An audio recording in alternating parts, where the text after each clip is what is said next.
लोकसभा और विधानसभा चुनाव में पिता मुख्यमंत्री उमर अब्दुल्ला के साथ चुनाव प्रचार तक सीमित रहे जमीर अब्दुल्ला जम्मू कश्मीर की राजनीति में एक्टिव होने के लिए तैयार है।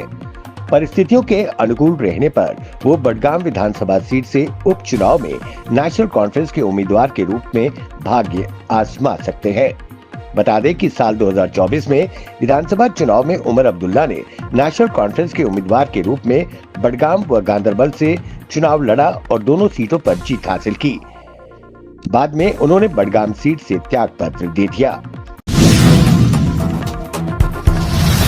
श्रीनगर में बीते सोमवार की सुबह लोग जागे और खिड़की से बाहर झांका तो चारों ओर बर्फ ही बर्फ दिखी। मशहूर लाल चौक पर सड़कें सफेद चादर में लिपटी नजर आईं। अब तक 3 इंच से अधिक बर्फ की मोटी चादर जमी थी। घरों की छतों, वाहनों, पेड़ों, सड़क के किनारे लगी बेंचों पर अच्छी खासी बर्फ थी। लोगों की खुशियों का ठिकाना नहीं रहा। टूरिस्ट भी लाल चौक पर बने क्लॉक टावर पर तस्वीरें लेने पहुंच गए। वहीं जम्मू के कटरा वैष्णो देवी के त्रिकुटा पर्वत पर 3 इंच बर्फबारी हुई। बर्फबारी के कारण ठंड और बढ़ गई है। नेशनल कॉन्फ्रेंस के प्रधान व पूर्व मुख्यमंत्री डॉक्टर फारूक अब्दुल्ला ने कहा कि जम्मू कश्मीर में हमारी सरकार किसी से भेदभाव नहीं करेगी। ये हिंदू, मुसलमान, बौद्ध, ईसाई किसी में भी फर्क नहीं करेगी। जम्मू के लोगों ने चुनाव में हमारा साथ नहीं दिया। ये फैसला किया गया कि मुसलमान आने वाले हैं, ये तुम्हें खा जाएंगे, ये पाकिस्तानी है। हम कभी पाकिस्तानी नहीं थे, ना है और ना ही होंगे। ये याद रखें। मुझे हर धर्म से प्रेम है। मैंने कभी फर्क नहीं किया। जो फर्क कर रहे हैं उनको जागना चाहिए।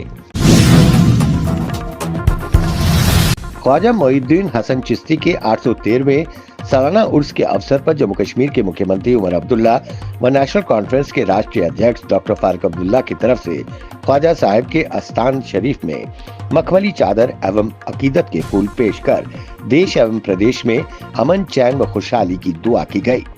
उमर अब्दुल्ला और डॉक्टर फारूक अब्दुल्ला की तरफ से देशवासियों को ख्वाजा साहब के 813वें उर्स की मुबारकबाद देते हुए कहा कि हमारे देश एवं प्रदेश में अमन, चैन, खुशहाली, भाईचारा बना रहे और ख्वाजा साहब के सूफीवाद के माध्यम से आपस में प्यार मोहब्बत से रहे। हम सबको उनके बताए रास्ते पर चलने की जरूरत है। देश में अंदरूनी एवं बाहरी ताकतें नफरत फैलाने का प्रयास कर रही हैं। उनके मंसूबे कभी कामयाब ना हो। जम्मू कश्मीर तरक्की करे और सूबे में खुशहाली हो। तिब्बत में आज भूकंप के जोरदार झटके महसूस किए गए। इस भीषण भूकंप में 95 से अधिक लोगों की मौत हो गई, जबकि 130 लोग घायल हो गए। रिक्टर स्केल पर भूकंप की तीव्रता 6.8 मापी गई। भूकंप के झटके भारत के कई राज्यों में भी महसूस किए गए। इसकी जद में सबसे ज्यादा बिहार, इसके अलावा असम, सिक्किम और पश्चिम बंगाल के कुछ हिस्सों में भी भूकंप के झटके महसूस किए गए। इस दौरान डरे सहमे लोग अपने अपने घरों से बाहर निकल पड़े। दिल्ली विधानसभा चुनाव 2025 नजदीक आते ही सियासी पारा चढ़ने लगा है। एक बार फिर आम आदमी पार्टी ने केंद्र की भाजपा सरकार को घेरा है।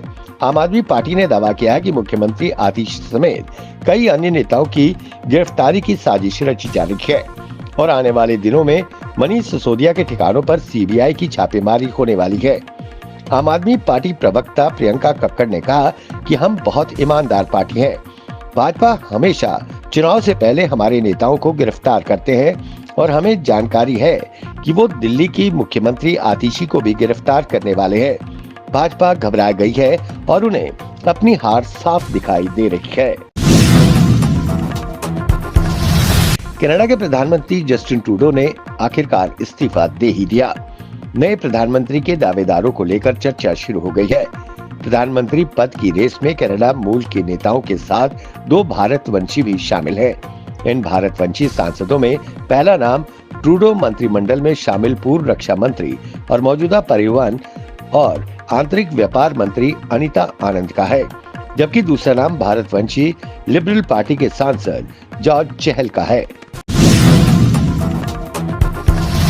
चुनाव आयोग ने आज दिल्ली विधानसभा चुनाव की तारीखों की घोषणा कर दी। दिल्ली की 70 विधानसभा सीटों पर 5 फरवरी 2025 को मतदान होगा और 8 फरवरी 2025 को मतगणना होगी और इसी के साथ ये तय हो जाएगा कि दिल्ली में अगली सरकार किसकी बनने जा रही है।